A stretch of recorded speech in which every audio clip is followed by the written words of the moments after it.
Hey, welcome back everybody. So I decided to do a new series that would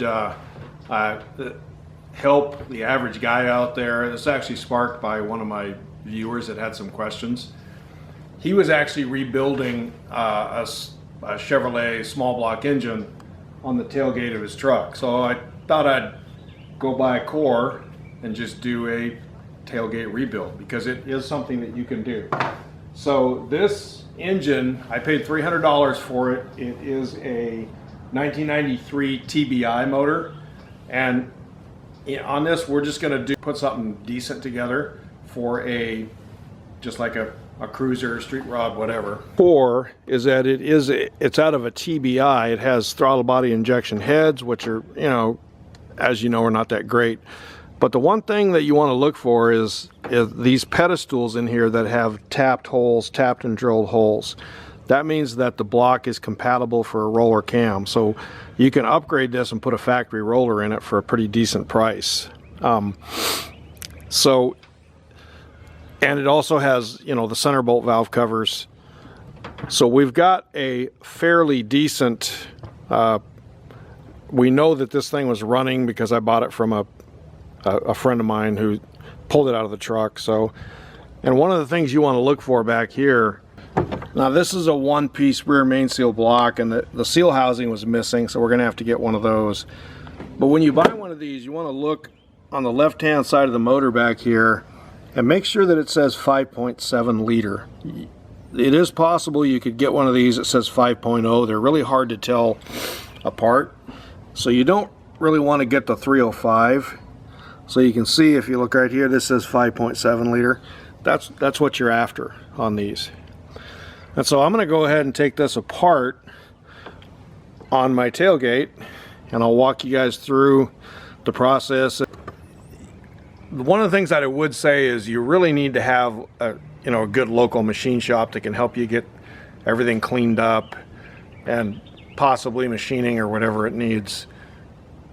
This is a low mileage engine. We're going to try to do a rebuild just by honing the cylinders, but it depends. I mean, if we get this apart and we have tapering out around on the cylinders, you don't really have a choice. You kind of have to bore it oversized. We know that this is the original engine out of the truck, so everything's standard. So once we get it apart, we'll inspect these parts, and hopefully we've got something that we can work with. If not, we'll probably have to do a little bit of machine work, or I'm going to send it out and have it done.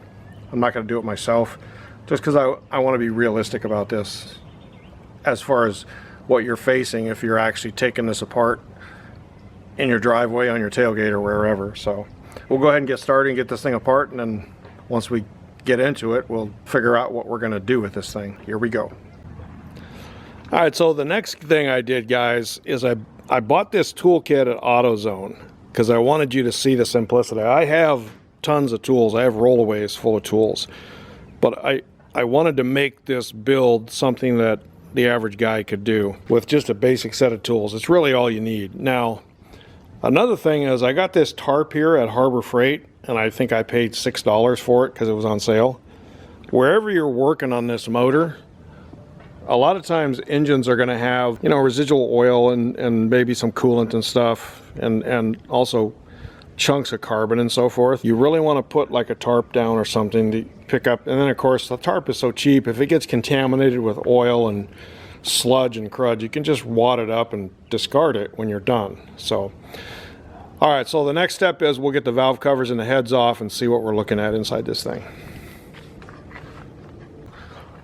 Alright, so I got the valve cover off. Just set this dirty stuff aside because you're going to want to take that to the machine shop and have them clean all that. This motor is really clean inside, just like I suspected, because it has less than 100,000 miles on it. It had a little bit of a lifter tick, and that's why the customer a friend of mine did the R&R.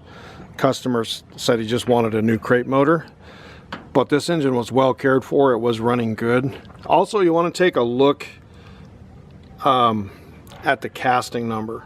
So the casting number is right there on the head. These are the last three digits are 810, which is one of the better heads. And then of course all of the gaskets and stuff, you just want to discard that. So yeah, it looks really good. I'll get the other one off and then we'll get these heads off and get a look at these cylinders. Now also what I would recommend you guys, if you're gonna reuse these parts, I would highly recommend that you keep them in order. So just get yourself like a piece of cardboard, and I'm just gonna punch a hole there like that, and then I'll go ahead and number these once I get them all in there. It's important that you keep that stuff in order because they are wear mated, and you can get away with mixing them up, but honestly, I've put motors together or seen motors put together that were, the stuff was mixed up, and the valve train tends to be a little bit noisy. There's some ticking sounds, so you want to try to avoid that. So once you get all your rockers off, then we can get these head bolts loose, and we'll go from there. Alright guys, so you'll notice I got all the head bolts out. We got a few left in here. I broke them all loose in sequence. I actually want to talk to you for a second about these head bolts. Now, I know I told you to keep the push rods in order, but I didn't do that. That's only if you're going to reuse them. I know I'm not reusing these push rods because we're going to go with a roller cam on here. The roller cam lifter is a lot taller and it requires a shorter push rod. So we talked about how we got the block with the provisions for the factory roller, but just keep in mind, if you're going to go with a factory roller, you're going to have to buy a set of push rods to go with it. Now on the head bolts, this is the earlier style head bolt, which we're fortunate. These head bolts do not have to be kept in order. They're not wear mated, and they are reusable. Chevrolet head bolts, you've probably been told, oh, don't ever use head bolts.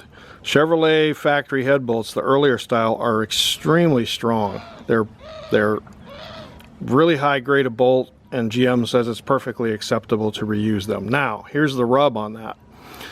If you get one of these engines and the head of the bolt takes a 1/2 inch socket, this particular bolt here takes a 5/8 socket. If you get the head bolts that have the head on top that takes a 1/2 inch socket, you cannot reuse those. Those are torque to yield bolts. So that's how you can tell. It depends on the size socket it takes to get the bolt out. If it takes a 5/8 socket, great, reuse them.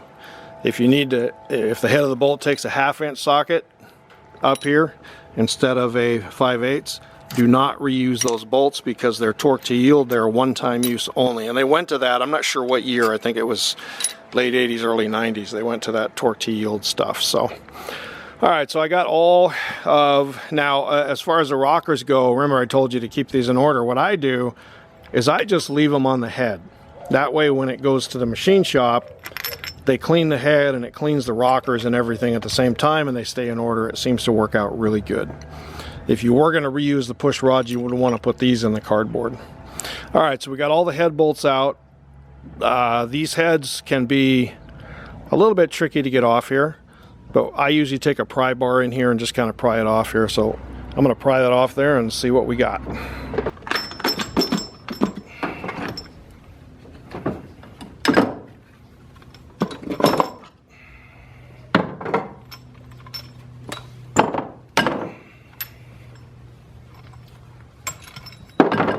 Okay, so it looks pretty good. No signs of a blown head gasket or anything. It looks like we might have had a little water in this cylinder here, but this engine did sit outside for like a week, so there might have been some water that got into the intake, but our head gasket looks really good. Other than the water that I think happened after it was pulled, the cylinders look really good. We'll have to clean that up and see what kind of ridge we got, but really doesn't feel like there's much of a ridge, so that's a good sign. Okay, so now I'll get the other head off and then we'll start looking at the lower end of this thing.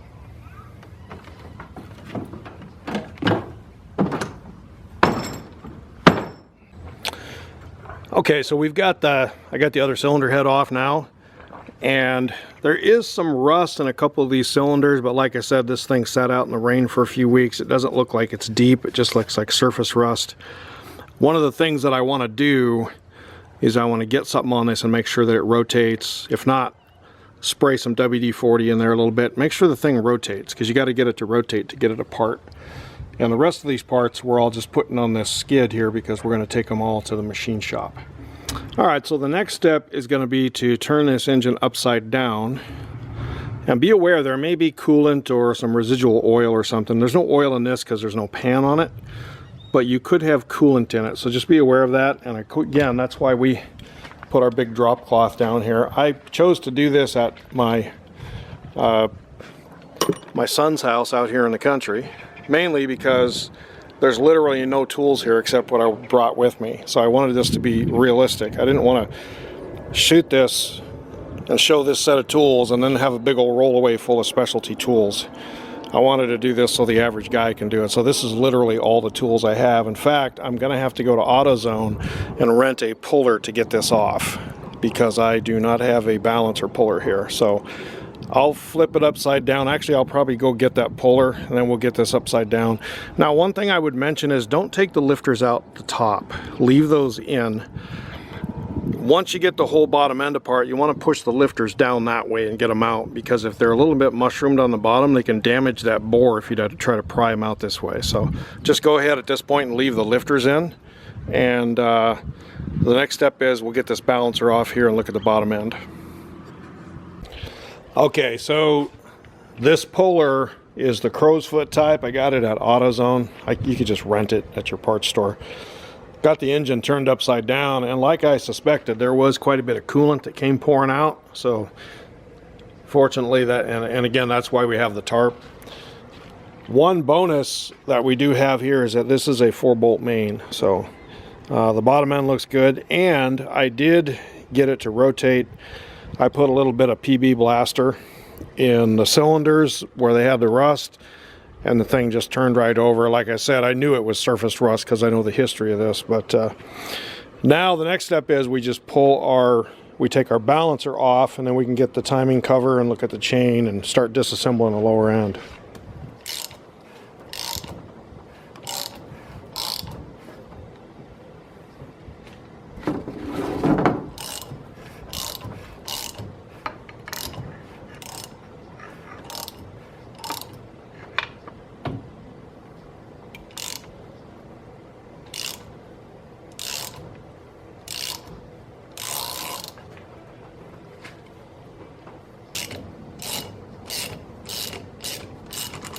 So there's your balancer.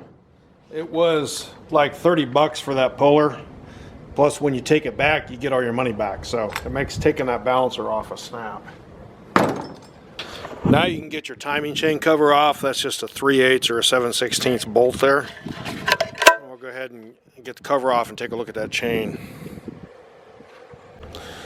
All right, so we got all the bolts out of the cover here, guys, and we'll just pull this off. Wow, that thing looks really clean.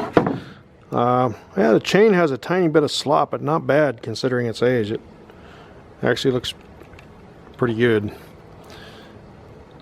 And of course, save this. Some guys will take, and you could clean this up at a car wash or whatever, but don't waste your time with that. Just have the machine shop vat everything. It doesn't cost that much. So the next step is get the 3 bolts out, get that gear off, and then we start looking at the piston and rod assemblies. So we just want to break the rod nuts loose here.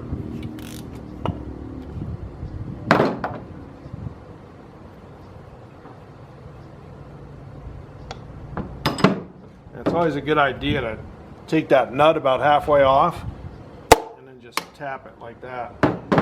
That separates that cap. Now you got to be real careful here you don't damage the crank. It's a good idea to put a couple of pieces of 3/8 fuel line or something on here, but I don't have that, so I'm just going to be really careful and get that down past the crank. There's one of the bearings that came off. And when you tap on this piston, don't hit that rod. What you want to do is you want to just lightly tap on the bottom of the piston, and that'll drive that out.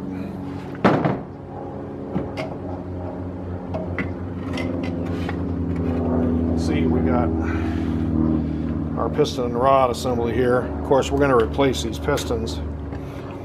Make sure you put this connecting rod back on, and the bearing locating notches, are going to go on the same side of the rod. Hey, welcome back everybody. It is Saturday morning and it's a little chilly out here. I got distracted yesterday and wasn't able to finish our tailgate disassembly. So let's take a look at where we're at. So I got all of the pistons out. We pulled the balancer, of course, with the balancer puller that we rented. This is all the parts we've taken off. We pulled the cylinder heads off yesterday. The valve covers, the timing cover, we got all 8 pistons out. Now keep these pistons in order. And also you want to hang on to these bearings. Now one thing that I would say on these bearings is you got to look at the size on them real close. Now this engine has never been taken apart. If the bearing says STD on it, it's standard size. But I want you to be aware of something. Sometimes you'll get these engines and the bearings will have an undersized number on them, and it's an oddball number like 0.0006 or something like that. And I use that number because this particular bearing actually says 0.0006 undersized. So what they have done is the manufacturers, Chevrolet in this case, can make their own bearings. So if they have a crankshaft that's a little bit undersized, they will go ahead and grind it slightly under, and then they will manufacture a bearing to go with it. Now the issue with that is you cannot get a 0.0006 bearing in the aftermarket. You can't. They don't exist. So in a situation like that, you have to get this crank cut to 10 under, because the only replacement bearing that's going to be available to you is a 10 under. And if you put a standard bearing on it, your clearance is going to be too big. It's not going to work because it's already 6/10,000ths under, which is an oddball number clearly. So if anybody out there finds 6/10,000ths under bearings for sale, let me know, because I've never been able to find them in 30 years of doing this. Okay, so the next step is we want to pull our crankshaft. So we're gonna loosen up our main cap bolts and we'll get the crank out. Now it's really important, guys, you notice I have all the caps on the rods. It is imperative that you keep those caps with their respective rods. Do not mix those caps up, and make sure you put them on the right orientation. You mix those caps up, you're going to be in real trouble. They're unique to that rod. They're not interchangeable. Same with the main caps. They're not interchangeable at all. They have to go exactly where they came from. Very oftentimes I will number these. Fortunately, these are already numbered. Sometimes the factory numbers them. So we've got 1, 2, 3, 4. This one's not numbered, but it's clearly number 5. So I don't know if you can see those numbers, but there's stamped numbers on here. So they are numbered, so that's going to help us a lot. Also, this has a fuel pump block-off plate on it. Now, what's crazy is some of these blocks were drilled for a mechanical fuel pump and some weren't. It's kind of a crapshoot. I don't know how to determine whether they drilled them or not. It was kind of a factory deal. So when we pull that cover, we'll see if it's drilled. If it's not drilled, like the later blocks, whoever buys this engine or whoever puts this engine in that you're doing, in this case, this engine's going to a buddy of mine that threw a rod out of his C10. You got to make sure you let them know, or you got to make sure that you know that you're not going to be able to run a mechanical fuel pump. You're going to have to run an electric fuel pump. So just keep that stuff in mind. That is an issue. And then of course up here we've got our camshaft. You'll notice this block again has the drilled holes for the plate for the roller cam. Now there was no plate on here because it has a flat tappet in it. We are going to change that. We're going to go ahead and put a roller cam in and use the retaining plate, which is a big upgrade for this block. That's what's nice about these later blocks that are already drilled. Go into a roller cam, which is much better than a flat tappet, is a snap. All right, so let's start getting these bolts loose and we'll get our crankshaft out. All right, guys, so we got our main caps off, and again, I kept them in order, kept the bearings out so we can look at the sizes. And now we have to start looking at what you want to do is you want to just pull the crankshaft out of here. You want to grab it in the front and the back, and I'll show you how we do that. We're just going to pull that out. Just grab it in the front and the back, and you're going to pull it straight up out of there. And then just set that aside somewhere safe.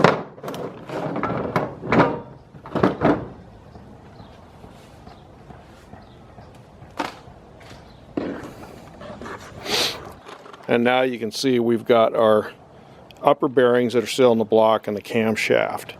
So the upper bearings, you want to get those out of there. That's pretty straightforward. On the camshaft, a lot of times it's best, and we're not going to reuse this cam, but a lot of times what we do is you just get in behind it and you just kind of pry it forward a little bit. You see how that just popped out? And then it's just a matter of, you want to just grab the cam and just kind of pull it out. We're going to replace the cam bearings and everything. You do kind of want to be careful here. Just kind of wiggle that thing out of there and take a look at it. Now if you look at this camshaft here, I can already see that we got a ton of wear on these lobes. Yeah, which is pretty typical of a flat tappet with a lot of miles. So, I mean, clearly we're not going to reuse the cam. So just set that aside. Have the machine shop remove the cam bearings. You can take the main bearings out here. Of course, make sure you save them for size. The cam bearings, you want to make sure that the machine shop takes out. Now let me get this block up, and we've still got our lifters down in here. You can see the lifters are in there. Let me show you how to address those. So just take a screwdriver or some type of tool like that and get up on top of them here. And you want to push those lifters out this way. It's like we're doing right there. And they'll fall down in the bottom here. And again, we're not reusing these, so you don't have to keep them in order. If you are going to reuse flat tappet lifters, make sure you keep them in order. But in this case, we're just going to push them out through the bottom.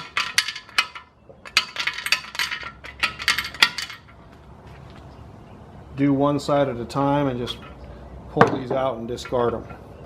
Okay guys, so now that you've got all of your lifters out of there, there's a couple other things we want to talk about. We want to look at the plugs. Now if you look up at the top of the block here, there are 3 oil gallery plugs. Now these plugs that are in the front are best described as just like little tiny freeze plugs, and they have to be knocked out from the back side.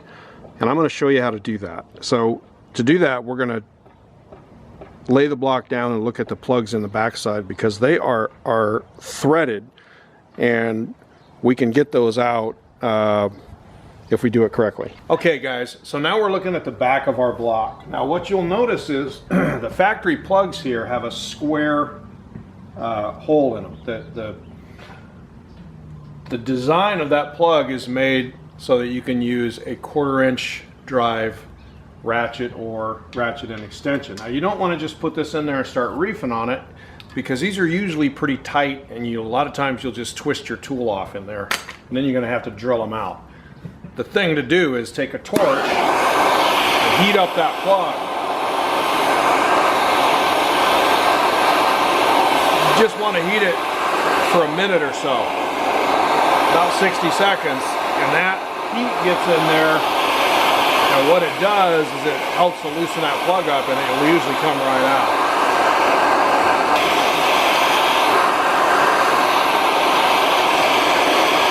Okay, that was about 60 seconds. I actually cut some of that out of the video. So then we just take our tool, and voila. Those plugs most often will just come right out. Now don't touch that because it's hot. But that is your gallery plug. It is imperative that you take these gallery plugs out. I'm going to get the other 2 out, and then I'll show you how we deal with the front plugs. Alright, so now I've got all the gallery plugs out, and again, really important for cleaning the block that those come out. We also have the freeze plugs, or the core plugs, whatever you want to call them, and then the rear cam plug. I am not going to take those out because I don't actually have a pair of vice grips and the right punch here to get these out. There is a way to get them out. And of course we want to remove our bearing here. You can just kind of tap on the back side of that bearing. Get all those out. Now, what you want to do for the front plugs is get three old push rods. Don't use push rods that you're planning on reusing for this. And you just run the push rod through these gallery holes. And once you get all three of them in there, they'll go up and they're going to hit that front plug. You see, it won't go any further. I'm hitting the front plug. And then you just take and you tap this. If we look at the front of the block here, as you tap on this, you'll see that front plug just pop out of there. And that's how you get them out. And you want to do that for all three of them. Okay guys, so one other thing I would mention here is make sure that you put the main caps back on the block. Also make sure that main caps are in the correct position. So one starts here, so it'd be 1, 2, 3, 4, 5, and of course ours are numbered. And then when you put the caps on, you want to snug the bolts down, but before you do that, tap on the cap and make sure that they are flush and seated here. I've talked about that in other videos. And then just snug the bolts up.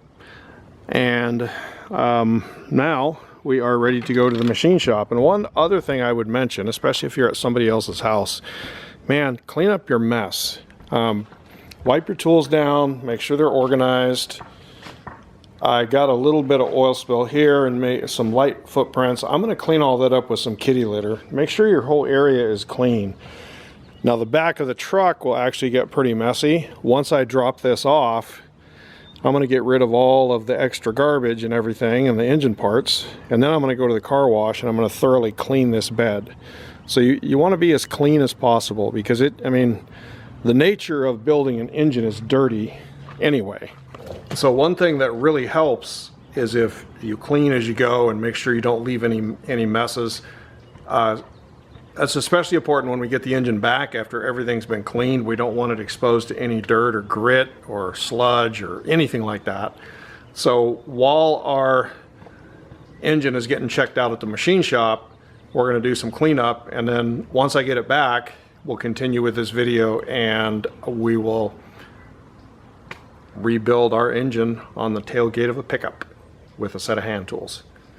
This is very doable, especially with a small block Chevy. So there is a couple specialty tools that I'm gonna pick up and show you how to use, like a ring compressor and some journal protectors and stuff, but it's stuff that's like fairly cheap. I mean, the tools that you need, the specialty tools, is gonna put you out less than $100, and it's money well spent, especially if you want to do this correctly. So, and again, we're not doing this one on a budget. I did the small block Chevy extreme budget build. This is not a budget build. This is not about being cheap. This is about something that's doable right in your driveway or in your pickup or wherever.